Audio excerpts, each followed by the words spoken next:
చిదంబరం అసలు ఆర్థిక పరిస్థితి అంటే తన వల్లనే తన హయాంలోనే అభివృద్ధి అని చెప్తుంటాడు. పాపం జనాలకి లెక్కలు మర్చిపోయింటే లెక్కలు తెలియవు అనుకుంటా, లేకపోతే లెక్కలు తెలియని వాళ్ళకి చెప్తాడో తెలియదు. ఇప్పుడు ట్యాక్స్ ఎగ్జామ్షన్స్ వచ్చేటప్పటికి ఇన్కమ్ ట్యాక్స్ ఆయన హయాంలో 2014 ముందు వరకు 2 లక్షల వరకు ట్యాక్స్ ఎగ్జామ్షన్, ఇప్పుడు 7,75,000 ట్యాక్స్ ఎగ్జామ్షన్ ఉంది. మరి ఇది ఆయన చేసిందా, తర్వాత వచ్చినటువంటి వాళ్ళు చేసిందా?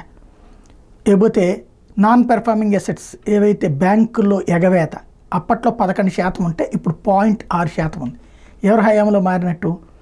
అట్లాగే ఇన్ఫ్రాస్ట్రక్చర్ మీద, మౌలిక వస్తువుల కల్పన మీద అప్పట్లో 1.57 లక్షల కోట్లు ఖర్చు పెట్టేవాళ్ళు 2009-14 మధ్యన. అదే ఇప్పుడు 44,30,000 ఈ 5 ఏళ్లలో ఖర్చు పెడుతోంది. 1,57,000 ఎక్కడ, 44 లక్షలు ఎక్కడ?